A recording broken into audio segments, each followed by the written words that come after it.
जी अस्सलाम वालेकुम बिस्मिल्लाहिर्रहमानिर्रहीम। शुरू अल्लाह के नाम से जो बड़ा मेहरबान हो नहायत रहम वाला है। कहते हैं कि हर दिन का आगाज़ होता है एक नई सुबह नाल, एक सुबह नाल एक नया पैगाम। जी वीर जी, आज मेरे नाज़रीन आज तुहाडे सामने एक ऐसे पैगाम है असी है झील सैफुल मलूक ते।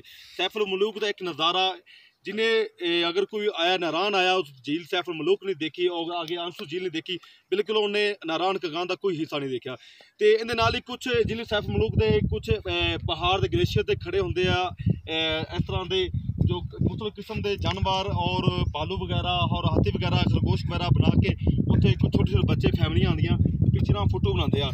तो इस तरह ही भाई भी इतों के काफ़ी 15-16 साल तो मेहनत कर रहे हैं जनाब। इन्होंने गलबात कर रहे हैं तुम किन्ना दे करते कि तुम पैसे कमा लेंगे सीजन में। तो इस दफ़ा की है जान के वबा की वजह तो उन्होंने रश नहीं आ रहा, लोग नहीं आ रहे, कई तुम प्रॉब्लम मुश्किलात हो रही ने। तो तुम अजकल किन्ना अपने बच्चों वास्ते नाल तुहानूं होर नाज़रीन दिखाना चाहना कि एक छोटा जहा बच्चा है ऐसी बर्फ के उत्ते खड़े हाँ तो लेकिन असी शूज़ पहने जराबा पहनिया लेकिन वो छोटे जे बच्चे ने सिर्फ अपनी देख सकते मेरा कैमरामैन उन्हें कि सिर्फ ओनली चप्पल पहनी है। देखो कि ऐसे इनका बेटा है तो इन्नी सर्दी में इन्नी बर्फबारी धुप्पे खोदे अपने बच्चों वास्ते रोजी कमाना कोई आसान तरीका नहीं होता। ये पहाड़ी लोगों का कारोबार जो यो होंदा है। साडे पंजाब के पंजाबी कल्चर में काफ़ी कुछ चीज़ां संता फैक्ट्रियां वगैरह होंदियां ने अपने रोज़गार सही तरीके कमा सकते हैं, लेकिन इत्थों के लोग पहाड़ी इलाके का कम शम इहो ही होंदा है कि तुसीं इन्हां दे चीज़ा बनाते हैं घोड़े ते साइडिंग दे रबड़ लेके लाए घोड़े खड़े होंगे इन्होंने वास्ते काफ़ी कुछ।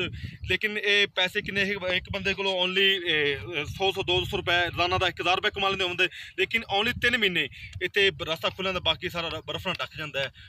सर्दी बहुत ज़्यादा होंगी, बर्फबारी बहुत ज़्यादा होंगी है। तो कोई भी पंजाबी वीर पाकिस्तानी वीर इन्होंने को आता है तो इन्हों की हैल्प की करो, मदद की बहस बैसा ना किया करो, क्योंकि गरीब घराने तलक रखते होंगे आई फैमिली के पहाड़ों के लोग रहना सहने के कारोबार इहो ही होंदा है। जी अस्सलाम वालेकुम जी, की अपना नाम है जी? मोहम्मद सादिक साहब जी, यार तुम किन्ने सालों से कर रहे हो काम शाम? 15 साल तो 15 साल तो तुम ऐसे हुण जानवर बनाया है, केड़ा जानवर बनाया भालू बनाया? तुम देख सकते मेरा कैमरा मैन दिखा सकता है कि उन्हें भालू बनाया है जी। बड़ा वैसे प्यारा, बड़ी मेहनत लगी होंगे। किन्ने बजे किन्ने टाइम से बना लेंगे हो तुसीं? 2-3 घंटे लगे। इहदा मतलब है कि सुबह फर्स्ट टाइम आया है 8-9 बजे आया है तो उन्हें भालू बनाना शुरू किया है। कल दा बनाना शुरू किया है भाई कह रहे हैं दूसरे हमसाए कि कल उन्हें भालू बनाना शुरू किया। अज मुकम्मल हो गया, कल होना है जी मुकम्मल हो गया। तो होर भी खरगोश बना लेंगे, होर भी काफ़ी जानवर बना लेंगे। तो इस नाल ही इन्हों ने पूछने कि तुम इस दफ़ा जो लॉकडाउन है काफ़ी मुश्किलात है वो रोजगार नहीं हो रहा, की तुम्हें प्रॉब्लम आ रही है? रश आ रहा को नहीं आ रहा? हर रोज कितने पैसे कमा लेते हो?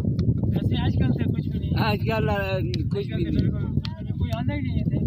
जी नाज़रीन देख सकते हो कि झील सैफुल मलूक ते अजकल काफ़ी मुश्किलात ने, प्रॉब्लम ने। छोटा जहा बच्चा इन्नी सर्दी च लैके खड़े आ, कोई उन्हें सॉक्स नहीं पाया, जराबा नहीं पाइया उन्हें। तो मेरे भाइया जरूर आओ झील सैफुल मलूक ते। लेकिन इस तरह लोग पिछे बच्चे भी खड़े आ छोटे छोटे, उन्होंने भी हैल्प की करो, उन्होंने बहस मैसा ना कि 100-150 80 सारी जिंदगी पैसे कमाने चंद अल्लाह की नियमत अल्लाह की कुदरत देखने वास्ते आने तो जरूर देखा करो, इन्होंने लोगों की हैल्प की करो। ये बहुत लोग मेहमान नवाज होंगे, कुछ खिला के सिर्फ अपने वास्ते करो दिंदे आ। पूरे साल की उम्मीद आस अपने तो लाई होंगी है यार। साढ़े जो सियाह आवे पंजाब तो आवे, सिंध तो आवे, बलोचिस्तान तो आवे, असी उन्होंने वास्ते यह चीज़ा बनावा सानू कुछ हैल्प करन, साढ़े वास्ते मदद करन दे, असी उन्होंने साढ़े बच्चे रोजगार पालां दे जनाब। इहदे नाल तुहाडा वीर मिर्जा जट ऑफिशियल इजाजत चाहता है। मेरा चैनल सबसक्राइब करना और घंटी के बटन दबाना और कमेटी अपनी राय दसना जनाब। अस्सलाम वालेकुम।